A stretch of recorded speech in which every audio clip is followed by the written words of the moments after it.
యుద్ధం అనేటటువంటిది ఒక వ్యూహం.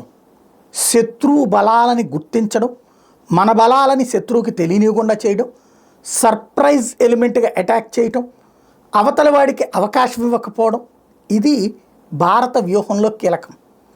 బట్ రాజకీయ నాయకులు, రాజకీయ రికమెండెడ్ క్యాండిడేట్లో వచ్చి యుద్ధం చేస్తే ఎలా ఉంటుందో పాకిస్తాన్ సజీవ సాక్షి. ఒకప్పుడు భారత్ చైనా వార్లో అదే జరిగింది. ఎక్కడో 4వ స్థానంలో 5వ స్థానంలో ఉన్నట్లు సైనికాధికారిని తీసుకొచ్చి చీఫ్గా ప్రమోట్ చేశారు రాజకీయ అవసరాలతో. అప్పుడున్న రక్షణ మంత్రికి ఫ్రెండ్ అని చెప్పేసి ఆయనకి వ్యూహం చేత కాలేదు. మేము చైనా బోర్డర్ దాకా వచ్చేసాం, యుద్ధ విమానాలు పంపించరా, మాకు అన్నం పంపించడరా, చైనా లోపలికి వెళ్ళి బోర్డు అంత భూభాగాన్ని స్వాధీనం చేసుకుంటామంటే వద్దొద్దని చెప్పి ఆపిన దౌర్భాగ్యం.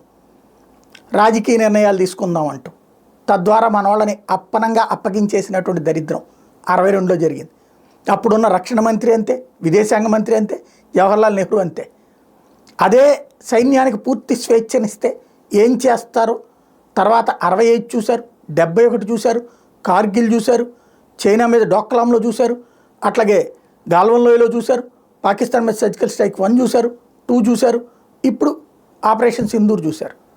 ఇప్పుడు వచ్చేటప్పటికి పాకిస్తాన్ సైనిక చీఫ్ ఏమైపోయాడు? వ్యూహం ఎక్కడుంది? మొత్తం ఫెయిల్ అయిన తర్వాత ఆడెవడో చౌదరి అనే ఆయన తీసుకొచ్చి ఆయనతో మాట్లాడిస్తుంటారు. ఆడేం చెప్తాడు ఆడికే అర్థం కాదు. అదే సందర్భంలో ఆడ సైనికాధికారులు చెప్పేది ఆడకే అర్థం కాదు. ఏదేదో కూల్చామంటారు. సాక్ష్యమేంద్ర అంటే సోషల్ మీడియాలో చూసుకోమంటారు. అది నిన్న ఎవరో డైలాగ్ అన్నట్టు రేపు పొద్దున మా ఫ్యామిలీ గ్రూప్లో చూసుకో అని చెప్తారేమో. అంత దరిద్రంగా తయారైంది.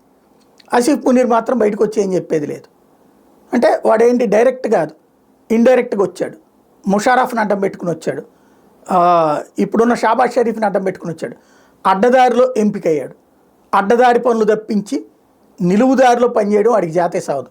ప్రస్ఫుటమైంది.